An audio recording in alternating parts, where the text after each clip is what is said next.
Assalamualaikum warahmatullahi wabarakatuh. Selamat malam. Jumpa lagi dengan saya Aldi di channel Mereka Ada. Dimanapun kalian berada, saya doakan semoga kalian dalam kondisi sehat dan selalu diberikan kemudahan dalam menjalankan segala aktivitas. Di kesempatan kali ini, saya akan membacakan cerita pendakian mistis di Gunung Arjuno dari sekelompok mahasiswa. Dan cerita ini ditulis kembali oleh Mas Fidi Muhammad. Sebelum mulai bercerita, pastikan teman-teman sudah support channel Mereka Ada dengan cara menekan tombol subscribe dan menyalakan lonceng notifikasinya, supaya selalu update saat channel ini upload video terbaru. Kalau gitu tanpa banyak basa-basi lagi, mari kita mulai ceritanya.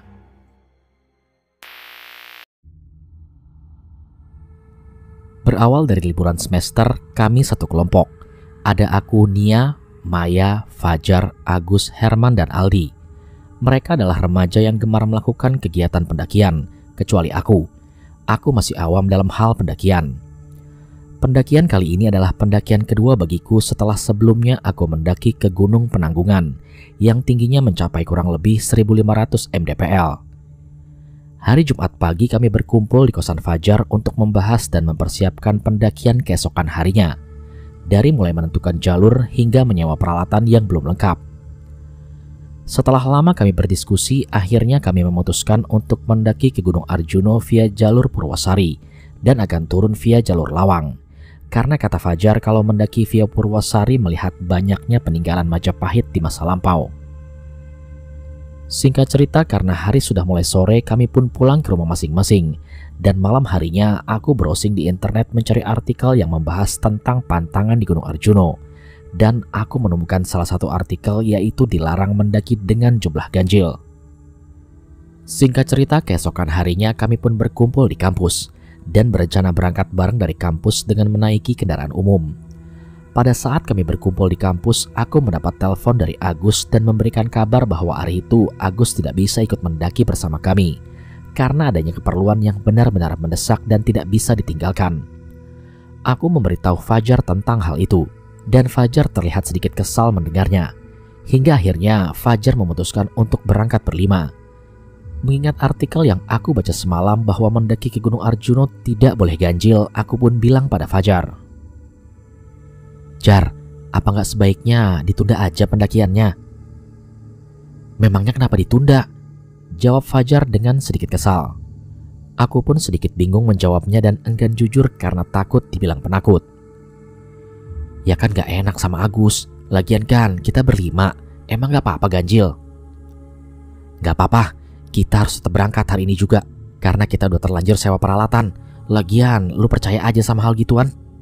jawab Fajar yang masih kesal. Mendengar perkataan Fajar itu, kami pun menurut dan berangkat hari itu juga.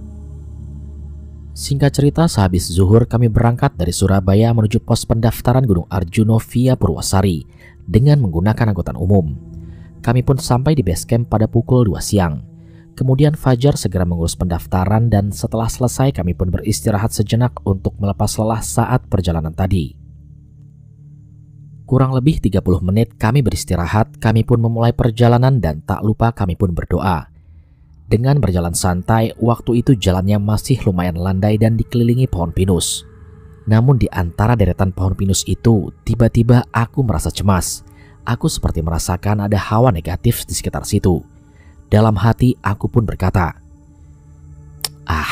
mungkin indahnya perasaanku aja gara-gara aku baca artikel semalam." Aku terus berjalan dan berdekatan dengan Maya hingga sampailah kami di pos 1. Di situ terdapat sebuah pondok dan semacam bangunan yang berbentuk naga. Kami pun istirahat sebentar di situ karena waktu itu sudah sangat merasa kelelahan. Lalu dari bawah, aku melihat ada satu orang pendaki wanita yang sedang naik. Wanita itu mengenakan kemeja hitam putih dan memakai ransel berwarna hijau pupus. Ketika wanita itu berjalan melewati pos 1, wanita itu sempat tersenyum kepadaku. Seakan dia sedang menyapaku dan aku pun membalasnya dengan senyuman. Tapi anehnya, teman-temanku tak ada yang merespon satupun, bahkan melihat pun tidak. Mereka malah asik ngobrol satu sama lain. Kemudian Fajar mengajak kami untuk segera melanjutkan perjalanan, mengingat waktu sudah semakin sore. Dan ketika kami mulai beranjak berdiri, aku pun bilang kepada teman-temanku, "Ayo kita susul satu orang yang tadi, sekalian aja kita ajak jalan bareng." Mendengar perkataanku, teman-temanku terlihat heran. Kemudian Maya bertanya kepadaku, "Orang yang mana Mbak Nia?" "Mbak-mbak yang tadi naik sendirian," jawabku sambil menunjuk ke arah jalur pendakian. "Loh, emangnya tadi ada orang?" tanya balik Maya kepadaku. "Ada tadi, kalian sih pada sibuk ngobrol," jawabku sambil meyakinkan teman-temanku. Lalu kami lanjut berjalan dan sedikit mempercepat laju jalan kami agar segera bertemu dengan pendaki wanita yang aku ceritakan itu. Jauh berjalan, kami juga tidak menemukan dan melihat pendaki wanita tadi hingga sampailah kami di pos 2. Setelah sampai di pos 2, Fajar bertanya kepadaku, "Mana nih ya? Gak ada orang sama sekali gini kok." "Kok cepet banget ya jalannya? Padahal tadi belum lama dia jalan, terus kita jalan juga," jawabku dengan heran. Dalam hati aku berkata, "Apa mungkin dia udah jalan jauh di depan ya?" Di pos 2 kami tidak istirahat lama, kurang lebih hanya sekitar 10 menit. Lalu kami lanjut berjalan menuju pos 3 yang jaraknya tidak terlalu jauh. Kurang lebih 15 menit kami berjalan, kami sampai di pos 3. Di pos 3 ini aku melihat ada sebuah bangunan yang bertuliskan Eyang Sakri. Karena hari sudah semakin petang, kami memutuskan untuk beristirahat sebentar sambil memakan cemilan. Ketika mereka sedang asik makan cemilan, tiba-tiba kami dikejutkan oleh pendaki wanita yang tadi aku temui di pos 1. Wanita itu terlihat berjalan dari bawah dan baru sampai di pos 3 tempat kami istirahat. Melihat itu, aku sangat keheranan. Padahal dari tadi dicari nggak ada. Tiba-tiba sekarang baru sampai di pos 3. Lalu kami semua pun menyapa wanita itu dan mengajak bergabung, dan wanita itu menerima tawaran kami. Kemudian dia duduk di sebelahku dan Fajar pun bertanya kepada wanita itu, "Sendirian aja Mbak?" "Iya Mas," jawab wanita itu. "Loh, kok berani sih?" tanya Fajar. "Rumahku dekat sini kok Mas, jadi sudah terbiasa," jawab wanita itu. "Namanya siapa Mbak? Kita kenalan dulu biar akrab," tanya Fajar lagi. "Nama saya Dewi," jawab wanita itu dengan singkat dan padat. Lalu aku memotong pembicaraan mereka. "Mbak ini yang tadi ketemu di pos 1 kan?" "Ya mungkin Mbak, saya lupa," jawab wanita itu dengan nada dingin. Lalu kemudian Fajar pun memotong pembicaraan kami berdua. "Oh, jadi Mbak ini yang kamu lihat tadi nih ya?" Dan wanita itu hanya tersenyum. Tepat jam 6 malam kami melanjutkan perjalanan, dan wanita itu ikut berjalan bersama kami. Di dalam perjalanan aku merasakan bahwa ada yang tidak beres dengan pendaki wanita itu. Karena dari gerak-geriknya sudah berbeda. Dia lebih memilih berjalan di posisi paling belakang. Tapi aku coba tidak mau berprasangka buruk dan tetap berusaha berpikir jernih. Setelah kurang lebih 1 jam kami berjalan, sampailah kami di pos 4 yang dinamakan Eyang Semar. Melihat jarak dari pos 4 ke pos 5 tidak terlalu jauh, Fajar memutuskan untuk tidak break terlalu lama. Jadi di pos 4 ini kami hanya sekedar minum. Lanjut berjalan ke pos 5, aku berjalan di tengah-tengah berdampingan dengan Maya. Lalu tiba-tiba aku mencium bau yang sangat wangi seperti bau bunga melati. Karena mencium bau wangi itu, sontak langkah kakiku terhenti dan spontan aku menoleh ke arah Dewi. Karena bau wangi itu bersumber tepat dari arah ia berdiri. Kemudian aku pun berkata, "Bau apa ini? Wangi banget." Jalan teman-temanku pun ikut terhenti dan Maya yang berada di sebelahku bertanya balik, "Bau apa Mbak Nia?" Setelah pertanyaan Maya itu, bau wangi yang kucium itu seketika pun menghilang. Aku menoleh ke arah Dewi dan di situ Dewi hanya diam dan menatap ke arah bawah. Kemudian Fajar memintaku untuk melupakan dan melanjutkan perjalanan. Singkat cerita, sampailah kami di pos 5 Mahkota Romo. Di situ kami istirahat di depan bangunan shelter dan di shelter itu kami bertemu dengan bapak-bapak. Sepertinya beliau adalah seorang penambang belerang. Kami sempat ngobrol dengan bapak itu dan bapak itu pun bilang, "Kalau naik ke Gunung Arjuno itu hati-hati. Kalau bisa jangan dalam jumlah ganjil." Lalu Fajar pun merespon, "Memangnya kenapa Pak?" "Kalau ganjil biasanya bakal ada makhluk halus yang mengikuti. Kalau bisa bawa kayu untuk menggenapkan," jawab bapak itu sambil menasehati kami. Tak tahu kenapa mendengar hal itu hatiku tiba-tiba saja berdetak hebat. Aku sangat merinding. Dan ketika kami asik ngobrol dengan bapak-bapak itu, tiba-tiba Dewi agak menjauh, seakan tidak mau berkumpul bersama kami dan bapak-bapak itu. Setelah kurang lebih 20 menit kami di situ, kami pun berpamitan dengan bapak itu. Kami semua bersalaman dengannya kecuali Dewi. Ketika kami hendak meninggalkan pos 5, tiba-tiba bapak itu pun berpesan lagi. "Jangan lupa bawa kayu ya mas." Mendengar hal itu, aku merasa ada sesuatu yang tidak beres. Padahal waktu itu kami kan berenam dengan Dewi. Aku berpikir, apakah bapak itu tidak melihat Dewi? Dan aku semakin merasa ada yang tidak beres kepada Dewi. Setelah lama berjalan dari pos 5, sampailah kami di pos 7 Jawa Dipa pada pukul setengah 10 malam. Kami berniat bermalam di situ dan melanjutkan perjalanan ke puncak besok pagi. Kami mendirikan tenda masing-masing. Dewi membawa tenda sendiri yang berkapasitas 2 orang dan ditempatinya sendiri. Setelah tenda selesai didirikan, kami semua berkumpul untuk memasak dan makan malam. Tapi waktu itu Dewi tidak mau makan dengan alasan tidak lapar. Setelah selesai makan, kami pun masuk tenda untuk segera tidur. Fajar, Herman, dan Aldi tidur satu tenda, sedangkan aku dan Maya tidur berdua. Malam kini semakin larut. Tiba-tiba aku terbangun dari tidurku karena merasa kedinginan. Ketika aku terbangun, tiba-tiba aku mendengar suara berisik di depan tendaku. Karena penasaran, aku membuka sedikit pintu tendaku untuk melihat keluar.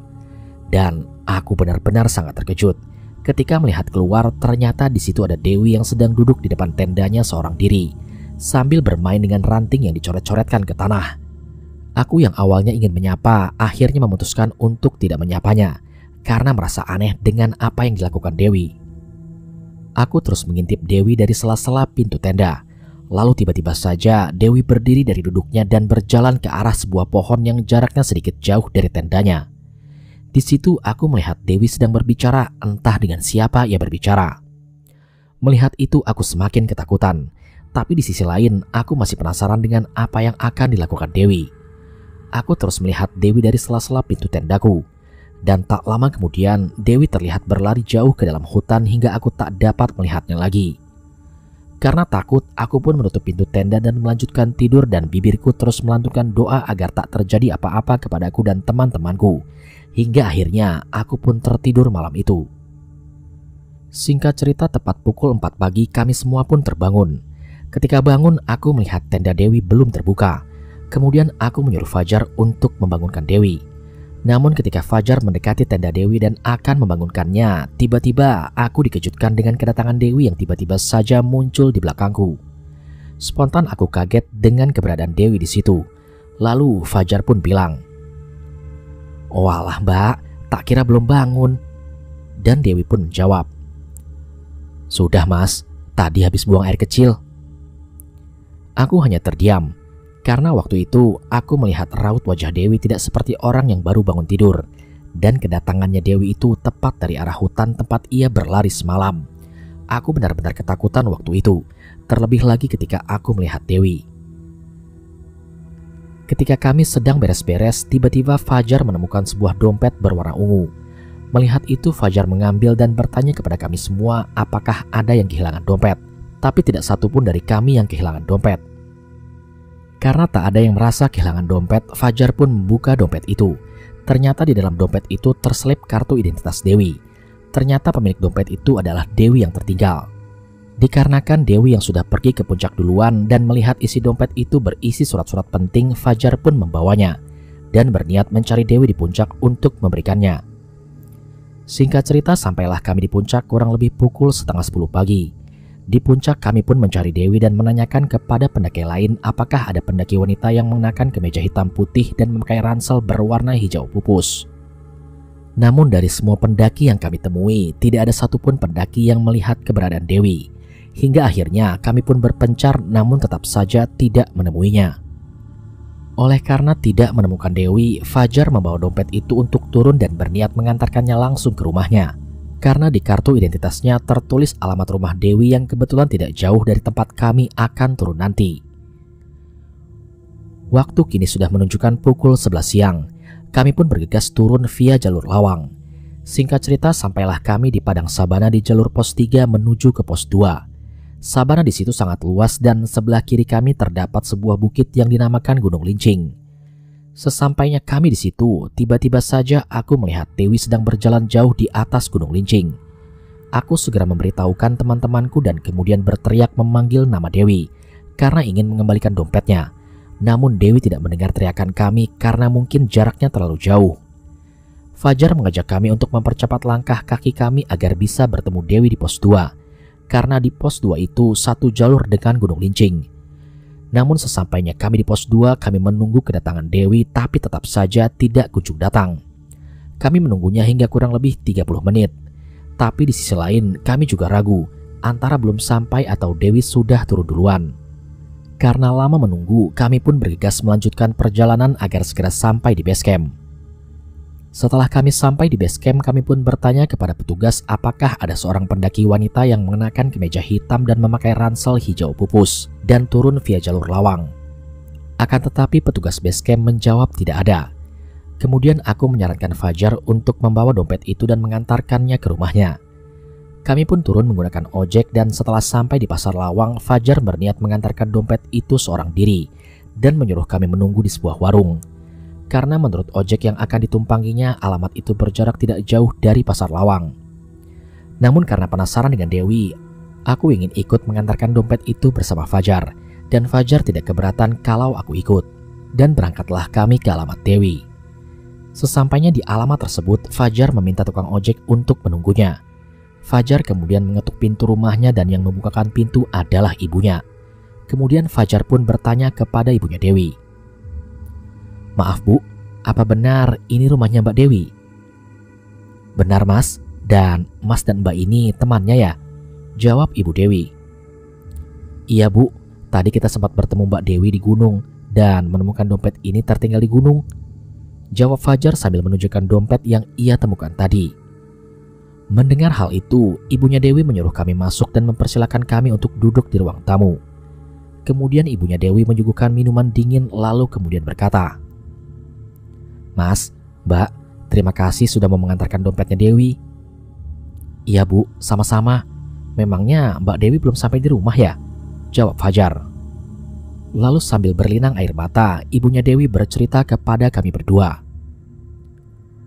"Minggu lalu, Dewi pamit sama ibu untuk mendaki ke Gunung Arjuno dan ibu mengizinkannya. Dewi itu adalah anak sulung dari ibu. Setelah pulang dari gunung, Dewi sempat bilang pada ibu kalau dia kehilangan dompet ini di gunung. Karena teledor, ibu sempat memarahinya. Soalnya waktu itu surat-surat kendaraan ada di dompetnya Dewi semua. Tapi keesokan harinya, Dewi kecelakaan ketika akan pergi ke rumah temannya untuk mengajaknya kembali ke gunung mencari dompetnya. Dan nyawanya Dewi tidak bisa diselamatkan. Dewi meninggal sudah 2 hari yang lalu, dan ibu sangat menyesal sudah memarahi Dewi waktu itu." Mendengar cerita ibunya Dewi itu, kami pun berdua syok dan turut berduka cita.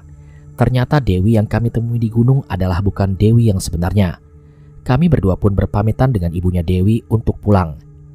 Kami kembali ke pasar lawang dan bersepakat untuk tidak menceritakan hal ini kepada teman-teman yang lain sebelum sampai di rumah masing-masing. Yang menjadi pertanyaan adalah, kalau dilihat dari hari pendakiannya Dewi minggu lalu, harusnya dompet itu sudah ditemukan oleh rombongan pendaki lain. Tapi kenapa waktu itu rombongan mereka yang malah menemukannya?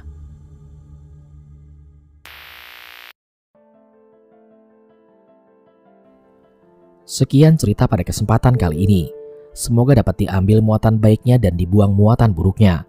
Jangan takut untuk mencoba mendaki gunung asalkan peralatan safety. Didampingi dengan teman yang berpengalaman dan mental yang kuat, dijamin pendakian kalian akan aman. Dan jangan lupa jaga sopan santun di gunung atau di hutan. Terima kasih kepada Mas Vidi Muhammad yang sudah memberikan izin kepada saya untuk membacakan kisah ini di channel Mereka Ada. Sukses terus buat Mas Vidi. Sampai di sini dulu perjumpaan kita kali ini. Sampai bertemu pada episode selanjutnya. Saya Aldi pamit undur diri dari hadapan kalian. Wassalamualaikum warahmatullahi wabarakatuh.